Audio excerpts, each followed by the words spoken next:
I hope everyone can hear me well. Me Yes, as well. Jorge, hi, are you here? I'm here. Okay, great.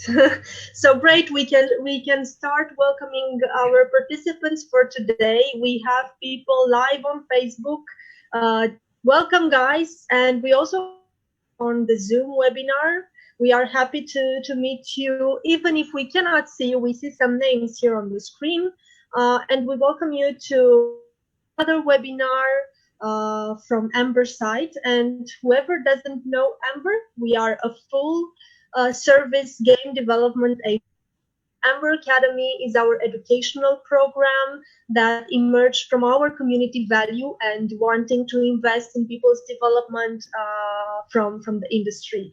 My name is Andrea Motok. I am Learning and Development Manager in Amber, and together with me today, we have our GM in our Mexico office. Hello, Jorge Suarez. Hello, guys. Thank you for having me, Andrea. Thank you. Hi, everyone. Thank you for being here and with the crazies, where the crazies live.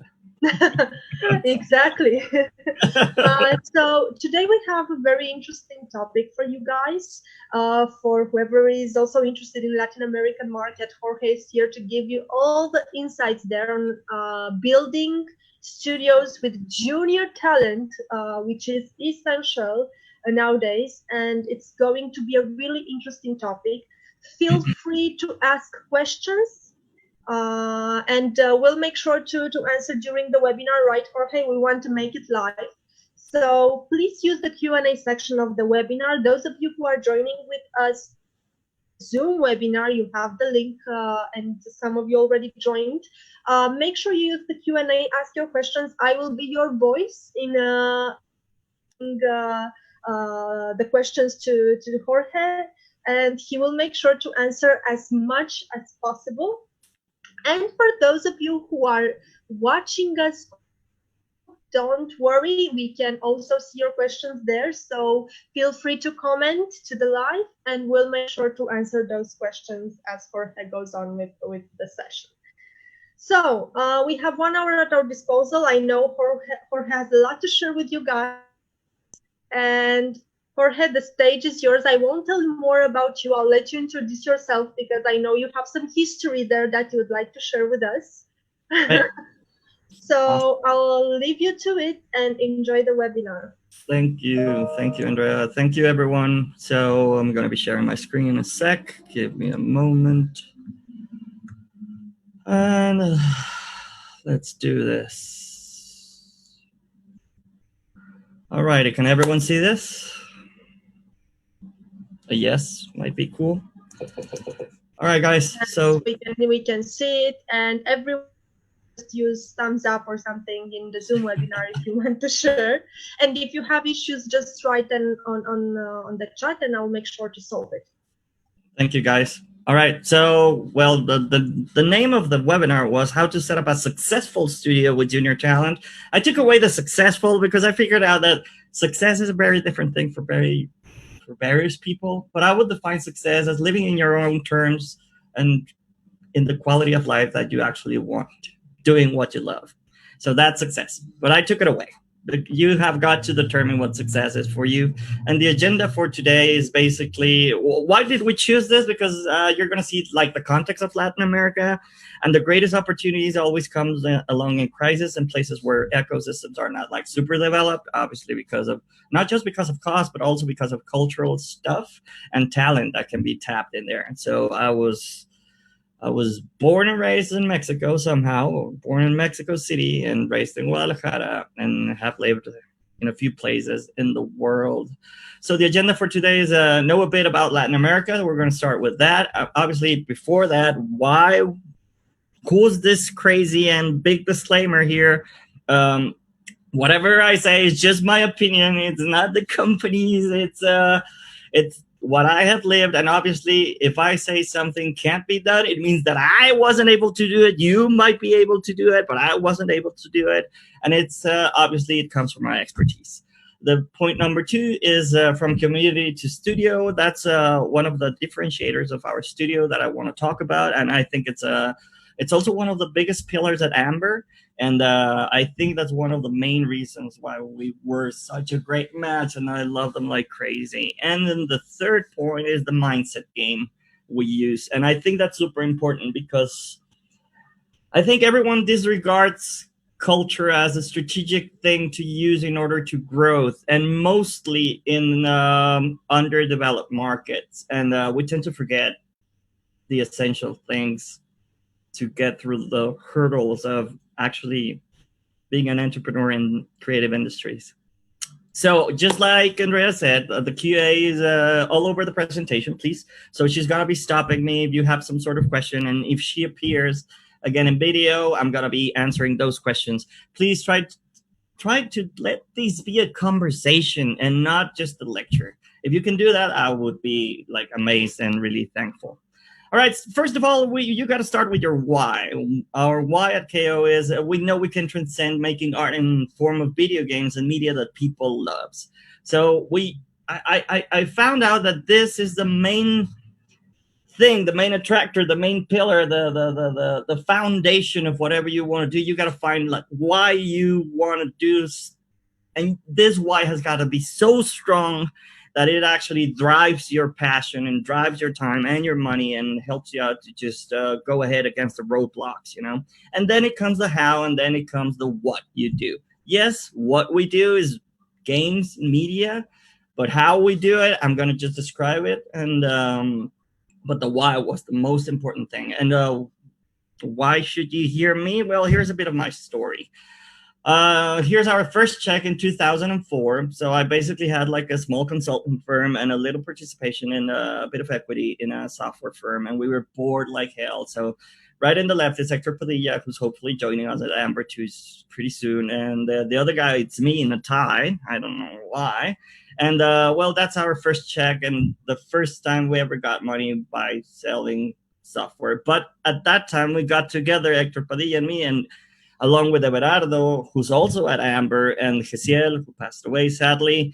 We started at night after work doing comic books and playing video games together, wondering if we could actually live out of that. And I suddenly just wrote the manifesto of KO, which is basically the literal translation for cara oculta is hidden face. And I was saying, I wish we could live out of what we do when we're just like hidden, right? When we're at night in flow, thinking about what we're passionate and, you know, creating. So thinking about that made me wonder, and Hector and everyone else, what if because we don't know how to do games, we don't know how to sell art, we don't know how to do comic books. So what should we do? And we just founded this community. And the name of the community obviously was Cara Oculta. And it started growing like crazy. Eventually, Facebook came by, and it helped us out wonders. And now it's a 6,400 like game developers from all over Latin America and some from the States and Europe. The ones that actually were the foundation of what we do today, and what made us realize that that was the most important thing to do if we wanted to eventually learn by doing. So when we started doing our stuff, we started sharing it with the community and finding out like-minded people who wanted this too, but didn't find a studio. Back in the day in 2004, there were no studios at all, at least in Guadalajara. So you can imagine how hard it must have been. And well, nowadays, after like quite a few years, we have a bit of project under our sleeve. We started working doing like super small, hyper casual, shitty games for Telcel, Usacell, and Movistar, which are like telephone carriers. We started developing our first. We developed like 25 families of 6 characters each, and we developed a hyper casual game and put it out there in the market. Mostly those were like reskin games. Oh, you're in video. You were going to ask something? Yes, you caught me. I think it's awesome that you said the community idea, because it's also like part of who we are in Amber as well. Exactly. And I'm sure that others are also curious. You said it's hard to build that community, and I wanted not to lose the idea. And I was curious to know for her, like, if you were to say to others some steps that you think, from your experience, are useful in building a strong community, to really have a pillar in the community of game developers out there? What should be the things that someone should do to build that strong community? That's so interesting. Well, first of all, one of the main things that happened is that we realized by getting together with like-minded people who were the leaders, the ones, taking hyper ownership of the whole game development process and really wanting to do this. It's not just something that you talk about, it's something that you do.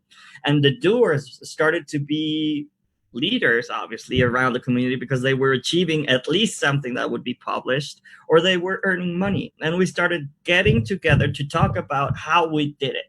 And we were learning from each other. So those leaders became the ambassadors of KO, which was a great format to help us out to just, since we didn't have any money at all, just trying to do some sort of social compensation with a title, although it's like giving a red balloon to someone. It's just like something totally cosmetic.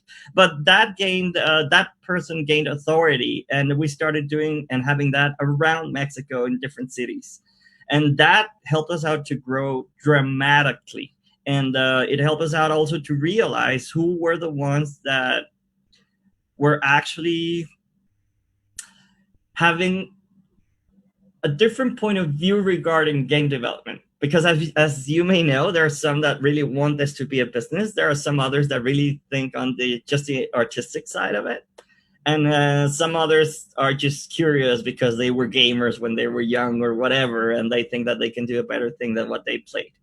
And I just minimized the whole categories, but still, we just realized those were like the main three where we could separate our community. One of the things that we did wrong, which is we did wrong the fact that we only did it for game developers, and we made it a closed community. So you would either be invited or you would have to ask to come in.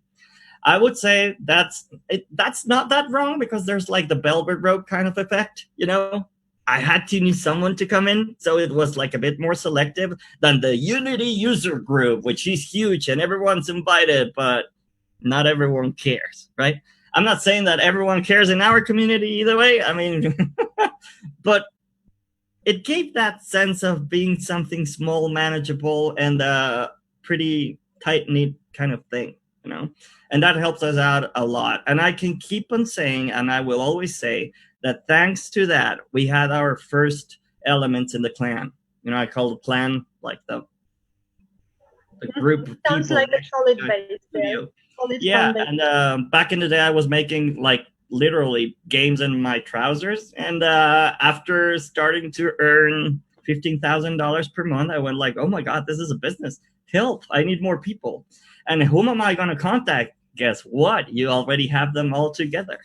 So that was amazing, and it really changed our life. Definitely, it did change mine. But one of the things that we did wrong is the fact that we only focus on game development instead of the gamers, the clients, the users that were actually playing our stuff. But I'll cover that later on, because we did another community. So now we have two communities, and this one is super small compared to the other one and growing like crazy, the gamers and streamers community. So yeah. Should I go on? Did I answer your question? I did, yes. Right? Thank you. And it's really important to also learn the lessons from failures as well. It's sure. Going. Thanks for answering, Jorge. Oh, thank you. Yeah, everyone talks about successes all the time, and I go like, that's boring, right? I mean, it's just like a perfect marketing. That doesn't work. The essence of learning is failing. And we're not trained to fail. And obviously, if you keep them failing, you're going to get fired. So there's a quite interesting balance there. So we made an IP after just like doing 25 IPs. This was the one that standed out. And now we have like games, wallpapers, and themes and all in Samsung, Huawei, and other platforms, distribution platforms. We developed Headlands Arena, which is basically a fast-paced battle arena in which 8 guys, it's a 4 versus 4 kind of thing. Just think it's like Splatoon meets Laser League. So we did that. It's a real-time kind of game. I think it's a it's a prototype. It's sort of a vertical slice, maybe. No, it's mostly a prototype.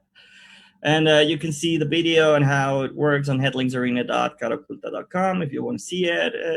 It was a lot of fun, and we did it along with Larva back in the day. We also have a launcher made with Zola because we wanted to be like really in contact with our players and really in contact with other game developers. And we used that in order to distribute some prototypes and games. We worked for other clients in the States, in San Francisco, and other parts of the world. Cinepolis, which is like the third or fourth largest movie theater company in the world, is Mexican actually, and we have a huge story with them. So we have done a lot of stuff with them and actually received investment from them. Work with other companies to gamify their platforms, Bosch, etc., etc., etc. And after that, what started happening because of the community, because they started saying, oh, you got to go with these guys. They might not be the best at doing games and they don't have the best games, but they're there, you know, they're helping out and they have an actual business. So Cinepolis asked us to be part of their accelerator, and we started working with them. Now we're suppliers for some of their providers. And then Forbes came by in 2015, and we went out like in the 30 promises of the year. And then I went through Shark Tank Mexico and had like quite a nice experience pitching there to the sharks. And then the media started like taking off. It was amazing just to be like a media frenzy all over the board. And that helped us out also to grow not just the community, but also the presence with potential clients and potential partners. And I think that's super helpful. You know, you got to be out there. You're fighting for attention somehow, and you need that attention in order to drive sales, talent, and whatever else you want for your company or your studio. So we also, thanks to that and thanks to Shark Tank and the media, fund made by Mexicans and other guys in the States reached us out, and we received a bit of funding from them. We went through Google Launchpad, and we also opened in the States. So I lived for a year in the Valley, in Silicon Valley, and it was a great experience. And we were also part of the founders of the Jalisco Creative Industries Association, which is awesome. Please check it out. Like 27 of the most interesting studios in Guadalajara are there. Please check that reel if you want to check out what's being done over here in Guadalajara. You would be amazed that we don't have a good marketing, but some of the best productions that you see in many networks are being done over here, or at least part of it, and many services are being given to great IPs. So ajic.org.mx, please visit it. It would be super interesting. And back in the day, this is one of the photographs of that day. So take a look at those faces for God's sake. So if you're wondering, why am I speaking about junior talent? Take a look at those faces. They rocked. And it's not that far away. That's September 2019. And by that time, we were 18 guys in the payroll and 12 interns. Yes, almost the exact same amount of people in the payroll. And you can see the seniority. It's not much, huh? And we achieved all of that. It's not a matter of just like the leadership part. It's a matter of the whole system. And I'm going to talk about it too. Another thing that we did that was quite important in order to make this happen with juniors is the fact that I realized that there wasn't like a nice place to work. It was terrible. I wanted to have like an adult kindergarten where everyone could be creative, because that's what I dreamt of when I started the community. And as you can see, we have four small rooms and a small apartment on top of the studio. The blue room, the orange room, we have a meeting room, and we have a gaming room. And on top of it, if you can see, like, there are some stairs behind the photograph on the left, and that takes you to the small barracks that we call it. So we have like 4 beds in that apartment, and we allow people to stay that come from other states in Mexico, underprivileged states, or places where they have no studios at all, to come over. And that was a definite recipe for success, and obviously for bringing junior talent that was super eager to work in the game industry. And it was a game changer. That also brought some attention to the state government, which has this awesome place called Ciudad Creativa Digital, CCD, and they allowed us to open a studio in there, and it was awesome because we could receive more junior people and start training them. So you can see a lovable match right here, right? So we have this community element already embedded in KO. We had this teamwork that somehow, if we were not like an actual real team in between the junior and the guys that were a bit more senior, we wouldn't be able to just finish stuff. Obviously, Kaizen and quality was just like super far away from us because of the junior talent, and obviously because of my experience and my lack of money. And that tends to be like the typical excuse of all the studios around here. It's just like we don't have any money, or we're not allowed. There is no senior talent that can help us out, or there's. And I wasn't just like ready to just let go. I after all my ventures failed, I just realized that my heart is here and my why is in Amber KO. It's much more powerful than I thought. So I just devoted my life to it. So the greatest story of all is obviously this. After so many years, this story is really told by our CEO Mihai Pohontu in this awesome podcast called How Games Make Money. Look for it in YouTube. He's awesome at telling the story. I love it every time he says it. It brings tears to my eyes. And we just merged. You know, he just offered to merge and acquire KO, and that's how KO became part of Amber, and I became the GM of Amber Mexico. And I'm super proud, super honored to being selected for this, because when they went to see the other studios, I was like super afraid because I knew they were doing like better games than us. But somehow I think you should be telling the story. But I guess that because of the values and because of the leadership, because of the systems that we had together, because of the community, and obviously maybe the charisma and match or whatever that we had, this chemistry that we had, it was amazing. And I could see like fireworks all over the place when we were together. It's just like, awesome, we got to be together. And when I realized that we were on the same path, but obviously with different resources, experiences, and obviously taking a look at all that it is an employee-owned agency, and just traveling to Romania and visiting everyone, getting to know everyone, I was ecstatic, and I'm still ecstatic today. All right, so that's a bit of story, and that's a bit of myself. I'm an industrials and systems engineer. I'm an organizational systems engineer, not computational systems. So, yeah, that's my background. So now let's talk a bit about the Latin American market. If there are any questions, I cannot see because I'm in a PowerPoint presentation with double screens. Just interrupt me, Andrea. So it's been 20 minutes. Let's talk about the Latin American market. So for those of you who don't know, there's a question. Are you just showing off your nice question? And it might be way too soon because I'm sure you have some insights there. But we had people joining and enrolling before the presentation, and they are filling our form with questions. And one of them is related to the market. And I will just ask it now, and you can share with us your answer maybe later in the slides if you have it already, or sure. Just now. So it's the question is related to Mexico, how Mexico compares versus other markets in terms of cultural barriers, or maybe stoppers for video game studios, if there are any stoppers associated with this. Oh, many, yeah, for sure. Okay. Well, first of all, I mean, I'm going to use my slides here just to answer that. First of all, we're the second smallest market, and that's $5 billion still. I mean, the smallest market is Africa.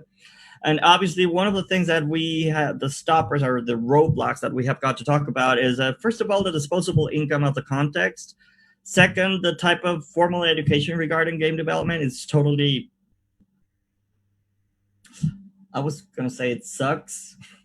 It's improving, but it sucks. I mean, compared to all the places, we just don't, the teachers that are teaching over here haven't done games, so you can imagine how the blind are leading the blind, right?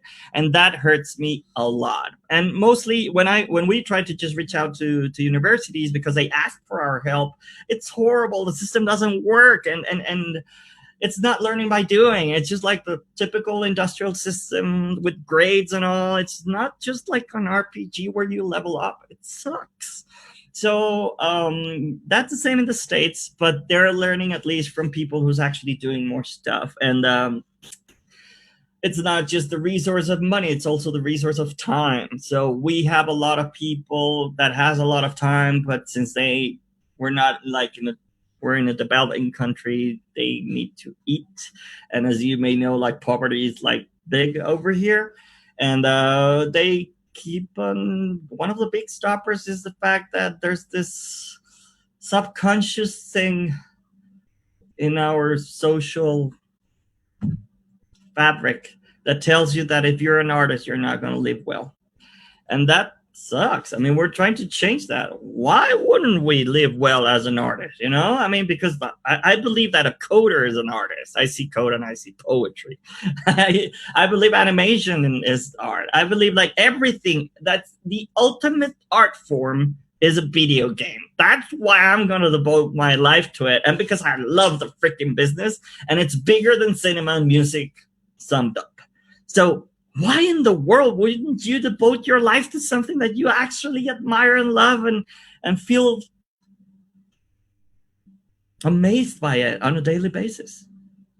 So finding out a formula that could actually bring that happiness and freedom and money and resources and knowledge to our ecosystem was one of my main purposes. When I saw that Amber is like an expert on developing ecosystems, it's just like, oh my God, I can just help out so much.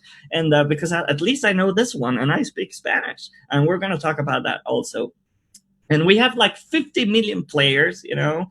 It's a $5 billion market. It's maybe not that big. Obviously, Brazil is bigger, but still, we just spend more than Brazil in games. And if you want to just correlate that to other markets, you can see this graph, which is kind of interesting. And the number of jobs in China and the US are ecstatic. I mean, comparing to us, who are like over there, just aside Argentina, it's not that much. By the way, this is a study from the IDB, and it's an Inter-American Development Bank, IDB, I think it's the name. There's a whole book. It's free. Just take a look at it. It's totally worth it. The name of the book is An Industry That It's Not a Game. So just reach out to it. They grabbed like 50 of the studios in Latin America that are representative and just extrapolated all the numbers from them. It's super interesting, but you can see like how are we compared to the rest of the world over there, number of jobs per country. And one of the funny things is that it was a pretty accurate study. I can just certify that because we were just there in the 18 studio kind of, you know, if this was like a normal graph, we would be just in the exact middle in between 10 and 19 guys, plus the interns. And now we're going to be part of the 1% there. We're going to end up being a studio of more than 100 persons by the end of the year, hopefully, and super honored by that. So that's our reality in Latin America. So we don't have like huge studios. We have a lot of indie studios that are super talented. Almost all of us were giving services in order to learn and get some cash flow in order to nurture our IPs and our efforts to create something. So that's that. I hope I answered a bit of a questions about the stoppers. Also, like the main stoppers, the mindset and grabbing your ass and taking some action and looking for money and trying to learn what you are not taught at school. So I'm going to talk about by the end of this presentation, which I think it's the most important thing of it all, just to encompass all the model that we're bringing over to the table. So community as a solid foundation to our studio. So we talked a bit about community, right? So there was like a small slide about that. So now we have a game developers community and a gamers and streamers community, which is growing like crazy. And that has, I think, less than a year. So as you can see, we're actually using the community in order to tap them for not just potential talent that would be coming in, because it's a place where people start posting their work.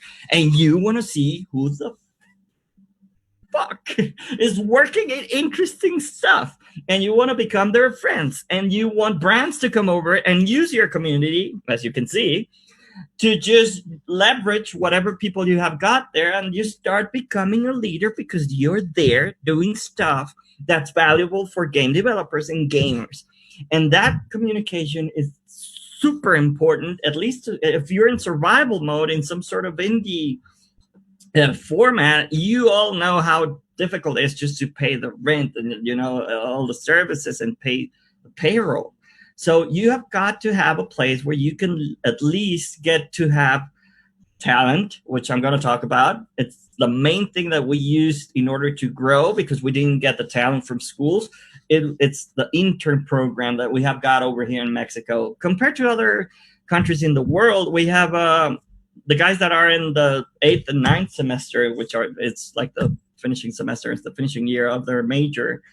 They are forced to work somewhere in order to acquire practical knowledge. Imagine how cool that is. And we're not allowed to pay them. I mean, we can compensate them somehow, but it's something that's already just given, and it's by law that they can work and have to work in somewhere where they could learn the practical stuff. And that's how we just started doing agreements with all the universities in Mexico that we thought were interesting. Now we have 27 universities across Mexico with which we have agreements, and we have 15 permanent positions that we try to fill up with the best talent that we get from all types of universities. Not just Guadalajara, which is super important because nowadays the leaders that we have got, or the guys that are growing like crazy, are people from Oaxaca, people from Morelos, people who's in much more need than people from Guadalajara, people who have struggled even more to eat, who value whatever money we can muster in order to give them.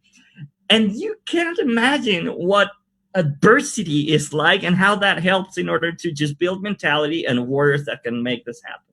You were going to say something. Of course. Now we have someone from the group here in Zoom that is really curious about something, and it's related to the fact that you mentioned having a junior team. So the question is, what is the best way to manage a junior team that works 100% remotely? I think it's our challenge nowadays all over the world, right? So yeah, what's your view on this? Yeah, well, sure. First of all, I mean, you always need some leads, right? And what we did is, it's funny that this question came just in the slide. You were really prepared, Andrea. Well, thank you, Fernando. He was the one asking the question. Well, the way that you got to work, we were super prepared when this pandemic started out. I mean, it was amazing for us. I mean, we're striving, we're doing pretty well. Everyone's used to it by now, and obviously, we have some systems that wouldn't be used or allowed in ecosystems that have a lot of senior people, and I understand why. I mean, when you have junior people, you don't have the discipline. You don't have they might have the talent. They all have the talent. I'm gonna just correct that. They all have the talent. They all have the passion, but they don't have the knowledge nor the expertise in order to make shit happen, you know? So what you need to give them that expertise in the cheapest way, and to make it fun for them too, or at least that's the way we did it. It was streamlining our processes and systems. So we had to simplify the complexity of making a game, which can be daunting, totally, obviously. And everyone wants to do the next Zelda with the Eagle Warrior, which is bollocks, right? And so what we did is just we worked on these 4 systems. We worked on automating and streamlining the induction because we had a lot of rotation, obviously. So every 3 to 6 months, we would have someone getting in or going out, and we had to make him productive at least in something that could be profitable in that amount of time. And afterwards, if we found out that he was like super good, we would keep him. Obviously, we had like the economics for to do so. So first of all, we worked on the induction, then the production part, the production systems. We just super worked on and focused our efforts on building an intranet that would concentrate and unify all the communications, externals and internals, along with assets and the rest of the stuff, because we lost millions of pesos of assets and stuff trying to put this together and having people going away and losing our permits of folders and shit like that. Super noobs. But yeah, we did it. And obviously the way of measuring productivity and compensating against that. So about induction, we just did this technology for a client of ours, and then we just pivoted into the induction system. It's a thing we call Athena, and it had a lot of videos, and we used obviously gamification to have induction. So we used trivias in order to see people along in their mobile phones or on the web, and now even VR. We have it in VR too. They could see videos of people from within the studio just teaching them out like the main lessons or the main pillars or the main processes within within your org. And I think that helped us out a lot because it's like just like seeing a webinar and then practicing, finishing and then practicing. That was super powerful. Obviously, regarding production, which is like, I'm not going to talk about this. There's so much better people within Amber that can talk about this, but I can say how it did it. So we divided the production in phases. It's just like 3 phases, easy things to remember. And we started charging for all of those phases. So since we were not pitching to just like big publishers all the time, just like how we do it on Amber, we were dealing with brands in Mexico. We were dealing with marketing agencies. We were dealing with people that doesn't know shit about the video game industry. So we had to guide them through it. And the way to do it, and obviously to distinguish which ones were the actual clients that were not just shopping, we just charge for the phase 1. We call it phase 1. So it's an interactive, non-functional prototype. And basically, it's like the GDD. It's a plans or blueprints for a project. And we just ended up giving them that non-functional prototype. We developed this template, which is like the template of a GDD, where we put together all the proposals. So we started just like gaining profit just by pitching to different brands and clients. And that would help us out to get some cash flow in to maintain our main people and obviously the studio. I think that's super interesting. Phase 2, what's the production part? And it's just, art design, software development, testing, production management, and everything related to that. Our Kool-Aid of Scrum. And I'm not going to talk about it. I mean, that's much better explained by other people, not me. And phase 3, it was the maintenance of the product that we had already done with clients that were paying us just like a maintenance fee on a monthly basis. Another thing that was super important is, but I call them the 2 pillars. So there's one pillar, there's one system that with which we united the whole studio and with which we communicated with external clients and centralized the whole effectiveness of our teams. And I talk about effectiveness and efficiency because one is related to time and the other one is related to quality and actually deliveries. So deliveries and quality was measured somehow, since it's not quantitative that much. It was measured and used by Bitrix24, which is an awesome system to unite your company. And it helped us out also with the whole business model, So everything related to the team, to the leadership, to the mission, how we handle cash flow, the marketing and communications are also connected to Bitrix24. All the systems related to almost everything, even telephony is connected to Bitrix24. Our external lawyers, our accountants, they were all connected to Bitrix24. In order for them to get paid, they had to deliver in Bitrix24. And obviously, in the end, was the product. So maybe that's why we didn't have the most impressive games in the world, although I obviously wanted to do many of them. We didn't have the knowledge. So I just figured out that if we could this model is for a hot dog stand or for a video game studio. I mean, it doesn't matter if it's Amber, 550 guys, or a hot dog stand with 2 guys. They have this model somehow, somewhere embedded in the way they roll. So I really wanted to streamline this and make them realize how important being united was. And the other one is related to efficiency. So this is the one that wouldn't be used for a lot of senior people because they think that Big Brother's watching them or something. It's super embedded in our culture. It's the one that actually helps us out, just answering your question, helps us out to manage like remote people without actually having supervisors or having a lot of track record from them in order to realize where the inefficient practices are, or even if someone's burning out. We have been able to find out who's burning out thanks to this tool, because whatever you measure, it's something that you can control and improve. And that's related to Kaizen, right? Somehow. And if you're not measuring the time, oh my God, then you might be just like losing the best resource in your company. You were going to ask something. Yes, and it's really related, I think, to the productivity idea, because well, in order to be efficient, you need to be skillful, right? And when we talk about junior talents, there's for sure room for adding new skills, upskilling, and helping people to develop in doing a good job and an efficient job in their role. Exactly. And we have a question here that is related to skills. Someone is curious to know what are the most critical skills that game developers in Mexico are not having today. So, Sales. mm, We're not selling. there are amazing teams around here. You can't imagine, Andrea, how many talented people we have got in our country and in all Latin America. I'm amazed every time I meet a new artist, an animator, and some of them they just show me their work and I go like, oh my God, this is amazing.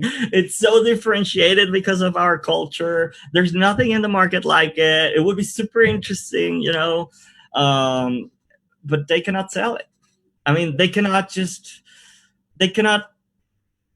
put together a system and to sell that value. It's hard. I mean, I don't get me wrong. I mean, I still can't. If it wasn't for Amber, I wouldn't be just like, obviously it's just the matchup of talents that makes this whole thing work, but it's a human system. It's not a computational system. So somebody gets pregnant, somebody gets sick, and you gotta just keep on going and make things happen.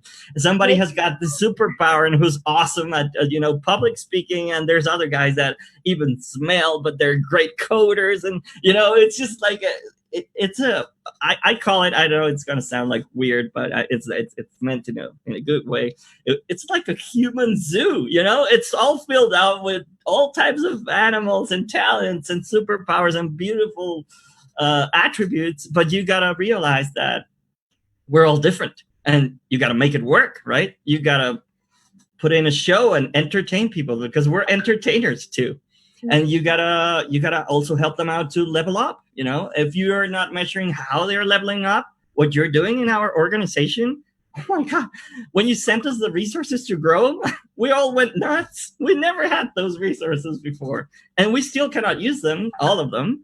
So having all those resources and possibilities and actually measuring who's leveling up and even taking the time and just if you have these sort of tools and you're doing, I don't know, a logging, a model, a 3D model, a character, and you're doing characters for a year, you can measure if you're improving the way you do your characters, not only by looking at them, but by measuring the time that it took you to get to that quality. So if you don't have these tools, you're not allowing, at least obviously you see like huge leaps in expertise in junior people. But by the time you have like senior people working together, which are awesome, they start like being jaded or laid back and they forget about improving because they're in this expertise that allows them somehow to just think that it is way too hard to see like a great leap. And it is. It's like I used to swim in a team and just like going down a second took forever, of training. And that's our craft. And but you got to compare against something, and it's not just yesterday. You got to compare it to some sort of measurable attribute, and it's hard. That sounds cool. And there's a follow up to this, like if how to create the bridges between the industry, the academy, maybe even the investors. Right. That in mind, skills that need to be developed in mind. I really don't know. If I had like the right formula, I'm pretty sure that our ecosystem would be growing much faster. Thank God. I mean, what's happening right now, I can say that Amber is the first international company that has ever acquired and merged with a Mexican studio. I feel super honored about it. I feel like I'm the luckiest guy in the world.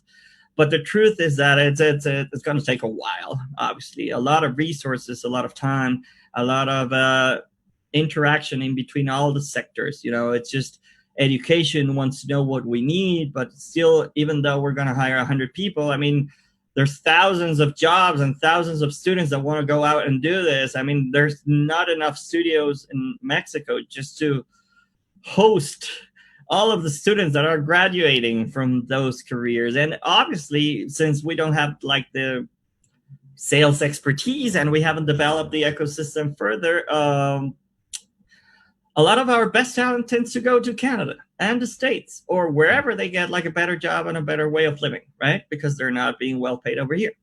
So that's one of the biggest challenges, hurdles, and stoppers or roadblocks that we can see. If you ask me what's the way to get it done, yeah, well, the formula that we're following is the AJIC, the association. So first of all, you gather together all the studios, and then we start to receive invitations, for example, to speak with the governor of Jalisco. That was an amazing experience because he really was interested in actually knowing what we needed. And he was actually executing against what we said was we needed and getting it done. So we're the only, I think we're the only, I don't know, there must be like some other two states and cities trying to have like this Ciudad Creativa Digital concept, but still it's 1,000 million pesos just put in a trust fund in order to develop creative industries. We have a governor who's really devoted to creative industries. I don't know of any other governor, nor the federal government over here in Mexico, really caring a lot about us in either way. And I think that's a foresight. I mean, they shouldn't be doing that. They should be really, really supporting it. And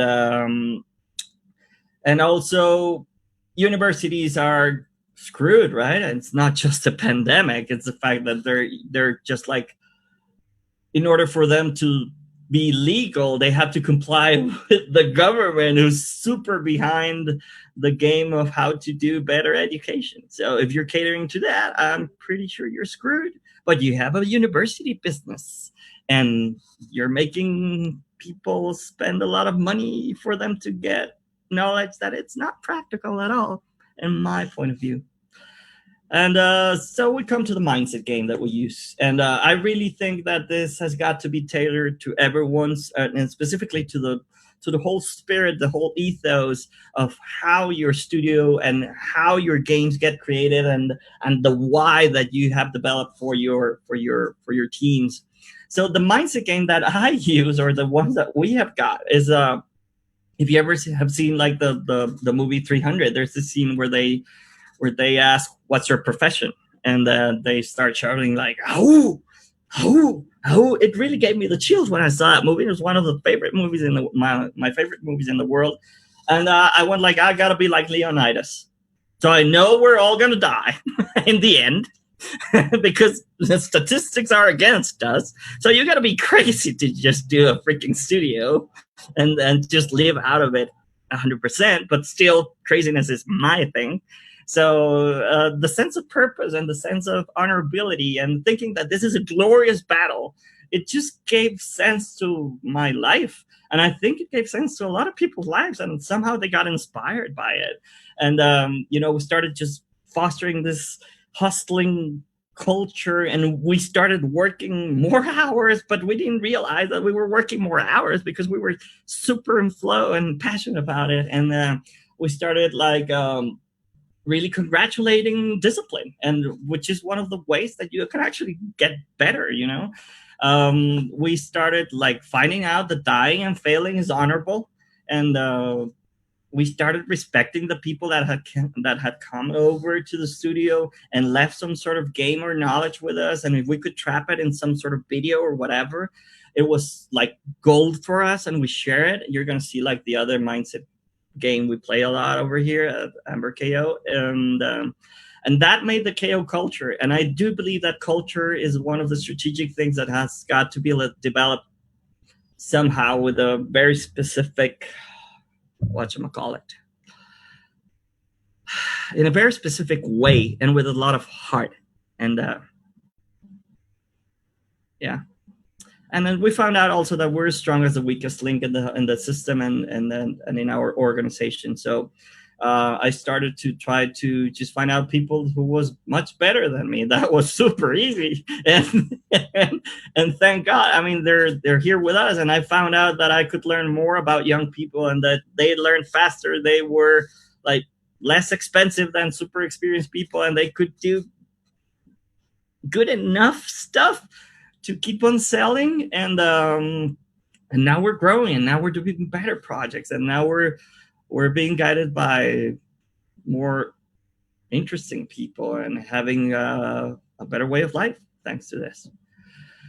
And the other one, it's the thing that I call authenticity marketing. That's a hard one because there's a delicate balancing act in between having your brand recognized as something that's valuable and something that that you want to put a stamp on. And the other one that I really struggle with is the fact that if you don't show you're authentic and you don't show your journey, you don't document and share with the rest of the community and the people, since we're in this attention battle, you're not recognized at all. And whenever I see a launch, because I mean, there's like 1,000 mobile games being uploaded every day, just dropped in there in the dark, you know? There's no community. Nobody cares about your journey. You think that it's good enough or not, and that you need big dollars in order to compete, because obviously this is although it's not a zero-sum game. I mean, the indie guys are like really it's a super tough battle against the real huge systems that have like all the attention in the world and the big bucks for user acquisition, you know?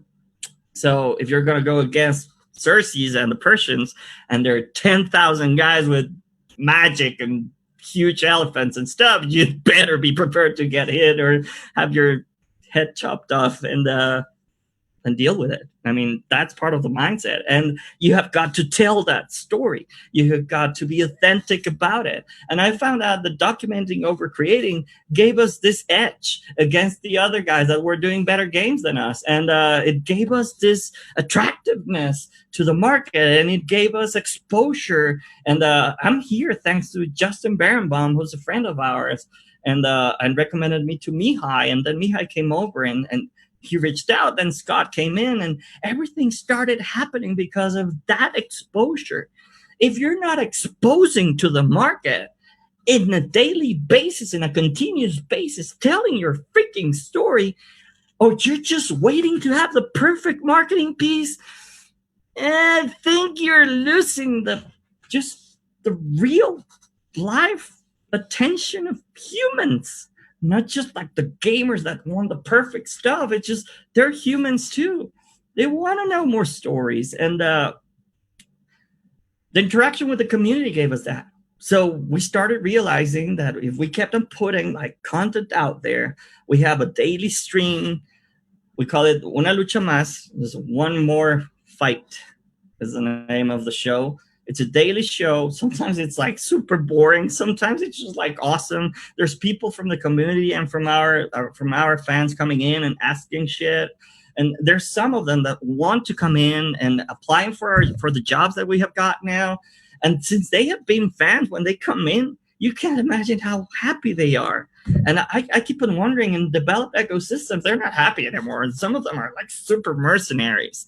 And I go like, we're not jaded. We're driven people, because the adversity that we live in has given us that advantage. Sounds weird, right? It's amazing to have that advantage because we're willing to work more in order to get there.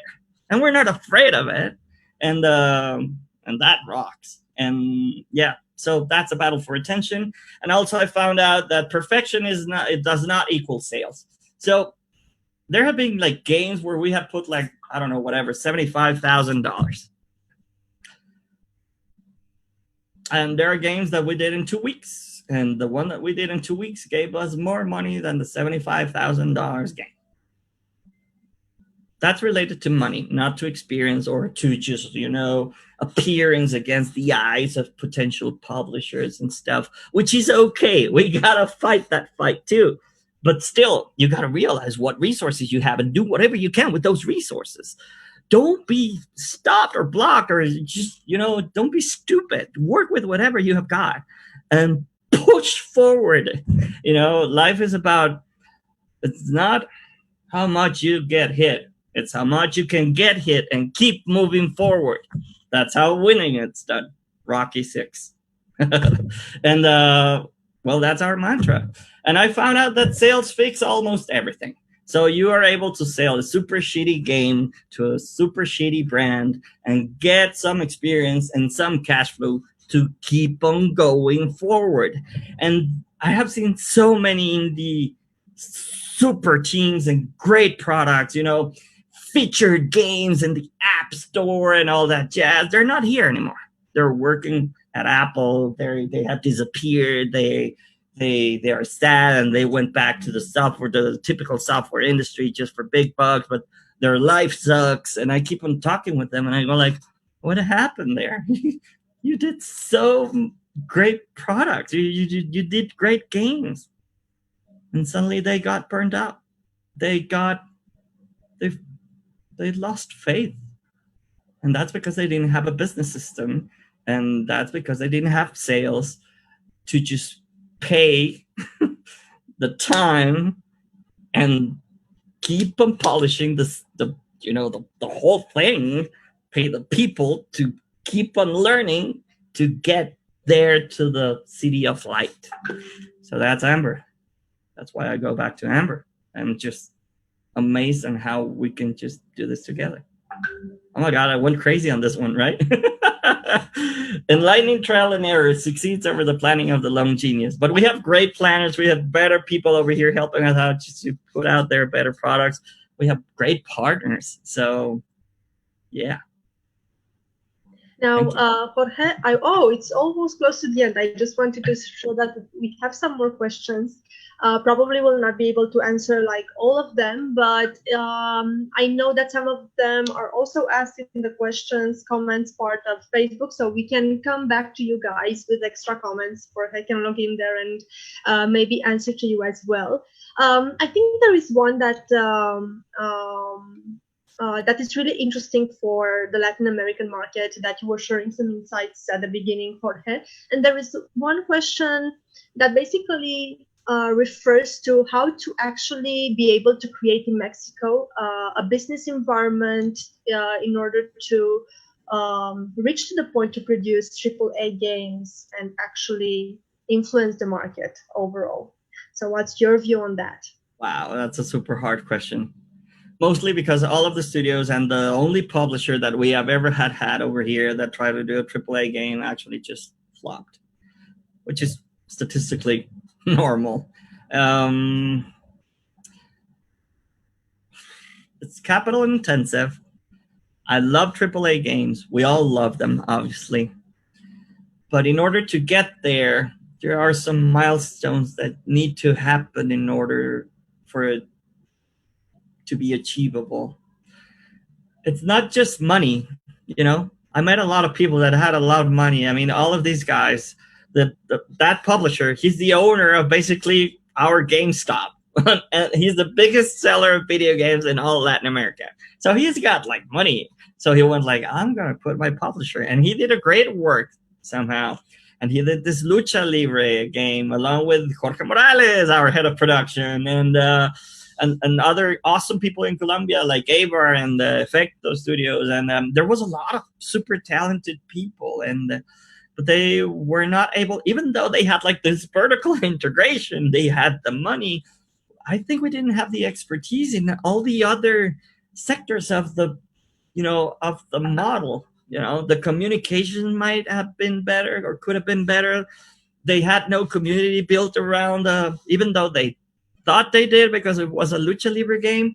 Well, they didn't really just hooked up pretty well with that community. So there's a lot of factors that actually chime in when you see this. And trial and error succeeds over the planning of the lone genius. So since you need more trial and errors in order to enlighten, like on a massive scale, how this can be done, I'm pretty sure that what you need is it's other models that can nurture that. I mean, Amber's it's a perfect example for this. So we work on our own IPs. That's one of the distinguishing facts of our studio, right? So we're like a huge indie studio. We have like the service studios, we have the product studios. All of them are devoted to different types of. Mihai's vision is amazing and it's super ambitious. I mean, we're part of it, right? And we believe in it. And but it's happening, and money's coming in, clients are coming in, partners are happy. almost all of them, and products are being made. And we now have a community.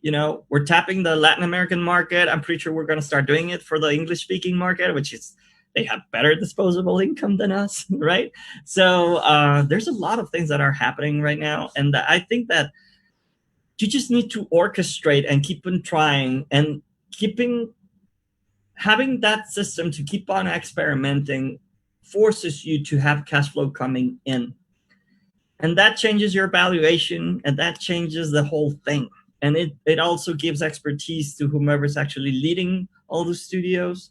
And I'm the new kid on the block, obviously, and I just see the type of dynamics and struggles and how we fight, like the good fight. We're learning by discussing and with really interesting, super bright people. So I love it because I love debating. I love to just put out there also my point of view, and also use whatever resources we have over here that are part of Amber now. And it's at their disposal, and maybe they didn't have it, and maybe that's why we're together now. So I'm just looking forward to see how we can do it. Now, there's other governments, for example, the governments in the States and the governments in Europe. They all have different policies for just like supporting creative industries. Over here, since we're one of the few that actually care about it, I mean, we have like, some seats that we can put out there.